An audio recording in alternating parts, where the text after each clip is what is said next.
यकीनन मैं मुल्क के साथ हूं, मैं मुल्क का वफादार हूं। मैं मोदी के साथ नहीं हूं, ना मैं मोदी का वफादार कभी रहूंगा। मैं देश का साथ हूं, साथ देता आया और इंशाल्लाह देता रहूंगा। जनाब सुधांशु साहब, आप बात कर रहे हैं 2005 के एग्रीमेंट की। मैं आपसे कह रहा हूं कि भाड़ में जाए एग्रीमेंट वो जो मेरे सिपाहियों की जान को नहीं बचा सका। और अगर कोई मेरे सिपाही पर, मेरे घर में अगर मुझ पर बंदूक तानता है, मेरे कमांडिंग ऑफिसर को मारता है, तो हमारी सरकार को यह बोलना चाहिए था कि खबरदार, अगर हमारे किसी सिपाही के बाल पर भी आंच आती है तो गोली चलाओ। दुनिया का कानून है, इंटरनेशनल लॉ है, सेल्फ डिफेंस। भारत की जमीन पर चीन ने हमारे कमांडिंग ऑफिसर को, हमारे सिपाहियों को मार मार कर 3 पानी में डूब गए। 150 से ज्यादा लेह के अस्पताल में इलाज चल रहा है। 10 को उन्होंने होस्टेज बना लिया। जो आपने नहीं कहा, आज उसको छोड़ा। ऐसे एग्रीमेंट को मैं फाड़ कर फेंकता हूं देश के लिए। क्या आप भूल गए कि आर्मी ने क्या कहा था? अगर कोई पत्थर फेंकेगा तो गोली चलाएंगे। जब एक दुश्मन मुल्क का सिपाही हमारे कमांडिंग ऑफिसर पर हमला करता है तो आपकी सरकार यह कह रही है कि गोली नहीं चलाना चाहिए। आप इंडिया टुडे के चैनल पर मैप देख लीजिए कि आज भी चीन बैठा हुआ है। क्या चीन, सुधांशु जी, भारत की जमीन पर नहीं बैठा हुआ है? और क्या आप देश को यह पैगाम देना चाह रहे हैं मोदी की तरफ से कि हमारे 20 मरे तो हमने उनको 20 को मारा? सुधांशु जी, एक हिंदुस्तानी की जान की कीमत सारे चीन की आबादी से बढ़कर है हमारे सिपाही की। क्या हो गया आज आप लोगों को? क्या सांप सूंघ लिया आप लोग? इन 20 जवानों का बदला लेगी नहीं लेगी? बदला लेने का बेहतरीन तरीका यह कि चीन आज 4.5 किलोमीटर अंदर भारत की जमीन पर कब्जा करके बैठा है। बहैसियत भारत के सिटीजन की मुझे तकलीफ हो रही है। मेरा सीना जल रहा है कि मेरे जवानों के गलों को काट दिया गया, चेहरों को मारा गया, और इनकी पॉलिटिकल लीडरशिप की गैर जिम्मेदाराना हरकत है। मुल्क को चलाना नहीं आता, टीआरपी की तरह मुल्क को चला रहे हैं। मुझे इस बात का गम है कि पूरे लद्दाख का हमारा लेफ्टिनेंट जनरल वो मीटिंग करता है एक चीन के मेजर जनरल के साथ। ये हमारे सिपाहियों की इज्जत है? बताइए आप कि पूरे लद्दाख का लेफ्टिनेंट जनरल एक मामूली मेजर जनरल से बात करता है। क्या हो रहा है हमारे देश में? ये कि सुधांशु जी ये जवाब देकर अपनी पार्टी को बुरी तरह एक्सपोज करके देश को ये पैगाम दे रहे हैं कि चीन भारत की सरजमीन पर 1 इंच भी कब्जा नहीं किया है। कितनी बड़ी झूठ बीजेपी आज कह रही है देश के सामने। क्या चीन ने कब्जा नहीं किया हमारी जमीन पर? बता दीजिए सुधांशु जी। क्या सिक्किम में, गालवान में, पोंगसोंग सुलू लेक में? सर देखिए, मैं आप जब बोल रहे थे मैंने कुछ नहीं कहा, मैं सुन रहा था, तो सब्र करिए प्लीज। क्या चीन कब्जा नहीं किया भारत की जमीन पर? आप अभी अपना जवाब सुन लीजिए। आपने कहा कि चीन कब्जा नहीं किया, चीन कह रहा है कि हम घुस गए। तो फिर प्रधानमंत्री ऑल पार्टी मीटिंग क्यों बुलाए? चाय भी नहीं पिला सकते? क्या हमको ज्ञान देने के लिए बुलाए हैं? क्या प्रधानमंत्री धोखा दे रहे हैं देश को? 4.5 किलोमीटर चीन गालवान वैली में घुस चुका है, पोंगसोंग लेक के सदन में घुस चुका है। मैं फिर से देश को बताना चाह रहा हूं कि सुधांशु जी झूठ कह रहे हैं। यकीनन साइचन का जो रास्ता होगा, जहां पर जाने का एक्सेस होगा, गालवान के उन पहाड़ियों पर चीन बैठा हुआ है। अब चीन कभी भी, आप याद रखिए, काराकोरम में हमारा कम्युनिकेशन खत्म कर सकता है। बताए बीजेपी चीन हमारी जमीन पर कब्जा कराए या नहीं कराए?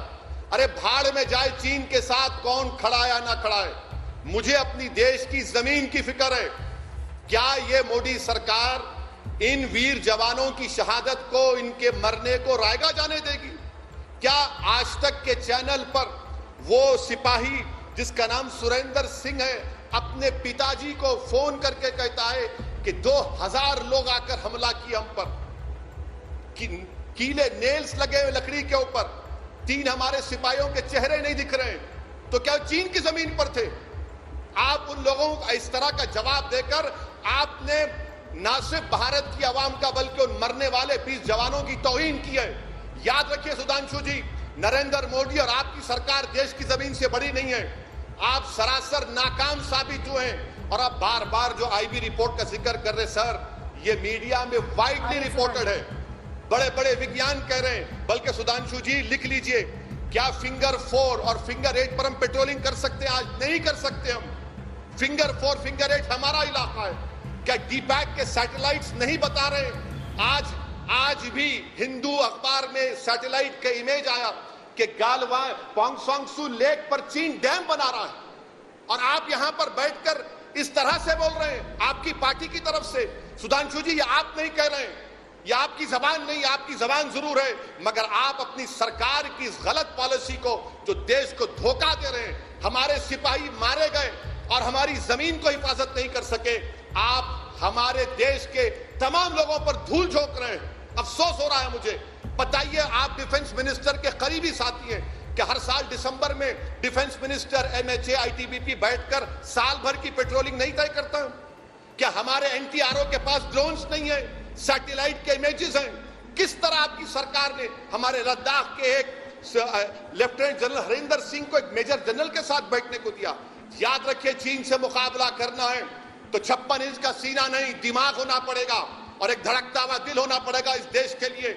आप कब तक इस मुल्क को टीआरपी रेटिंग की तरह चलाएंगे? देश तो चलता रहेगा ना, गवर्नमेंट तो कंटिन्यूस फॉर्म में रहेगी। चलिए, आपकी सिफारिश पर मैं ये कह देता हूं कि नरेंद्र मोदी को कहना चाहिए कि 1962 से लेकर अब तक कितनी भारत की जमीन आज की तारीख तक, जिस दिन हमारे 20 सिपाही इस नाखिस और कमजोर हुकूमत की पॉलिसी की वजह से मारे गए, आप बता दीजिए देश को। चलिए, कितनी जमीन पर चीन कब्जा करके बैठा है? 2014 से 20 तक बता दीजिए, और उसके बाद भी बता दीजिए। कौन रोकता है आपको? सुधांशु जी, आप बार बार एग्रीमेंट की बात कर रहे हैं। सुधांशु जी, याद रखिए, वो एग्रीमेंट कॉन्स्टिट्यूशन का हिस्सा नहीं है। जिस जमीन पर हमारे सिपाहियों को मारा गया वो भारत की सरजमीन है, और जिस भारत की सरजमीन पर मेरे घर में घुसकर मेरे सिपाहियों को कोई मारता है तो मुझे अख्तियार है कि मेरे घर में घुसने वालों पर मैं गोली चलाऊं, और अगर कमांडिंग ऑफिसर मरता है तो सिपाहियों को आप ऑर्डर नहीं दिए। Political leadership, military leadership, strategic leadership की ये नाहेली है। आप एग्रीमेंट की बात कर रहे हैं। सुधांशु जी, सुन लीजिए, आप एग्रीमेंट कहते हैं ना, 96 का एग्रीमेंट जो 7 पेज पर मुश्तमिल है, क्या कहता है कि फौज दोनों की ज्यादा तादाद में नहीं बढ़नी चाहिए, आर्टिलरी नहीं होना चाहिए। अरे भाई साहब, एग्रीमेंट नहीं रहा। जब कमांडिंग ऑफिसर को मारने लगे, जान लेने लगे, तो फिर कहां का एग्रीमेंट? आप क्या कौन से अखलाक की बात कर रहे हैं? देश की जमीन की हिफाजत की बात हो रही है, देश के सिपाहियों की हिफाजत की बात हो रही है, और आपके तमाम बातों से एक बात जाहिर हो रही है कि आप ये कह रहे हैं कि हम कुछ भी नहीं करेंगे, हम चूड़ियां पहनकर, हाथों को मेहंदी लगाकर बैठ जाएंगे और चीन उन इलाकों पर गालवान वैली में बैठा रहेगा। ये चीन की हमेशा साजिश रही। साउथ चाइना में चीन ने ऐसा ही किया और वो फेट कंपनी हो गया। आप ये क्यों नहीं कहते कि हम चीन को उखाड़ कर फेंकेंगे, सिक्किम से उखाड़ कर फेंकेंगे, गालवान वैली से उखाड़ कर फेंकेंगे, पोंगसोंगसू लेक से निकाल कर फेंकेंगे, जिस रिवर पर डैम बनाया जा रहा उसको नहीं बनाने देंगे, इन 20 लोगों की शहादत को रायगा नहीं जाने देंगे, और आप लच्छेदार गुफ्तगू कर रहे हैं। अरे एग्रीमेंट भाड़ में जाए, मैं उस एग्रीमेंट को फाड़ देता। अगर मुझसे पूछा जाता, जब मेरी जमीन का मामला आता है तो क्या का एग्रीमेंट? अरे जो हमारे एग्रीमेंट का पासो लिहाज नहीं रखता उनसे हम बात करेंगे। क्या मोदी सरकार जो हमारे भारत के एक्सपोर्ट्स चीन को है वो 15.54 बिलियन यूएस डॉलर्स के बंद करिए ना। इंपोर्ट्स हमारे हैं 62.38 बिलियन यूएस डॉलर्स के, 14% बंद करिए। चैलेंज कर रहा हूं आपको, ये दोनों एक्सपोर्ट्स को, इंपोर्ट्स को बंद करिए आप। मैं आपको चैलेंज कर रहा हूं मोदी सरकार को। ये जो हम एक्सपोर्ट्स कर रहे हैं 15.54 यूएस बिलियन डॉलर्स के, क्या है? Organic chemicals, mineral based products. Import जो हो रहा है, क्या हो रहा है? Electric machinery, madam, nuclear reactors भी हमने चीन से मंगाया है। Nuclear reactors, boilers, machinery. चलिए बंद करिए ना इनको। हिम्मत है आप में? बैठकर टीवी स्टूडियो में बोलना अलग बात है, इंप्लीमेंट करके दिखाइए। और आप कह रहे सिक्किम, जब सिक्किम की बात आई तो किसने सिक्किम को स्टेट का स्टेटस दिया और चीन को बता दिया कि हम स्टेटस दे रहे हैं। आज मैं आपसे एक फिर से सवाल कर रहा हूं सुधांशु जी, क्या सिक्किम के नक्कुला पास में इंटरनेशनल बॉर्डर से 2 किलोमीटर अंदर क्या चीन की फौज भारत की जमीन पर बैठी है? नहीं बैठी है। 9 मई को हुआ है।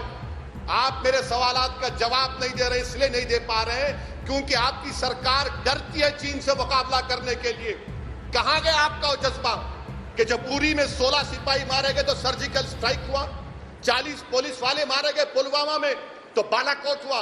क्या मोदी सरकार हमारी जमीन को वापस लेगी? नहीं लेगी। क्या चीन को उसी तरह जवाब देगी? नहीं देगी। या फिर आपका ये जो देशभक्ति है ये सिर्फ दिखावे की है? मुझे कहना पड़ेगा। और अफसोस तो ये सुधांशु जी कि आज आपसे मुझे उम्मीद नहीं थी कि आप अपनी पार्टी की तर्जुमानी कर रहे हैं और कह रहे हैं कि चीन कब्जा ही नहीं किया। क्यों आरएसएस चुप है? सुधांशु जी कहां गए उनके उस देशभक्ति के नारे? आज सब रेडियो साइलेंस मेंटेन कर रहे हैं। ये आईपीएल का स्पॉन्सरशिप किसने दिया बताइए? आईपीएल क्रिकेट टीम का स्पॉन्सरशिप हमने दिया, आपकी सरकार थी ना।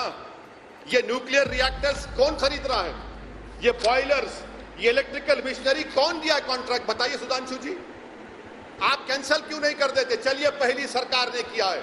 मैं आपसे कह रहा हूं सुधांशु जी, अगर आप अपने अल्फाज को अमल करना चाहते हैं, जामे उसको पहनाना चाहते हैं, तो इंपोर्ट्स हमारे 62.38 बिलियन यूएस डॉलर्स के, एक्सपोर्ट्स 15.54 बंद कर दीजिए। मैडम मैं आपसे भी कह रहा हूं, अगर ये सरकार ऐसा काम करती है तो मैं पहले आकर आज तक में सरकार को मुबारकबाद देगा। और जब ये होगा तो कई टीवी स्टूडियो में इक्विपमेंट ही नहीं रहेगा। सुधांशु जी आप जंग की बात करते हैं। मैडम मैं आपको जिम्मेदारी के साथ कह रहा हूं कि हमारे वॉर रिजर्व्स, अगर जंग होती है चीन के साथ तो सिर्फ 12 दिन के माउंटेन कॉर्प्स को आपने उसको शामिल नहीं किया आर्मी में। क्या बोलते 65,000 करोड़ लगेंगे। अगर माउंटेन कॉर्प्स आज होता तो चीन का पीएलए हिम्मत नहीं कर सकता था। हमारे वॉर रिजर्व सिर्फ 12 दिन के, 6.5 साल से आप लोग क्या कर रहे हैं बताइए ना। ठीक है मैं बुरा आदमी हूं, आप दूध के धुले हैं, दुनिया के सबसे बेहतरीन आदमी मोदी और ओवैसी गंदा है, मगर जब देश की जमीन की बात आ रही तो एक गंदा आदमी खड़े होकर एक वजीर आजम से उसकी सरकार से पूछ रहा है कि क्यों खामोश बैठे हैं आप।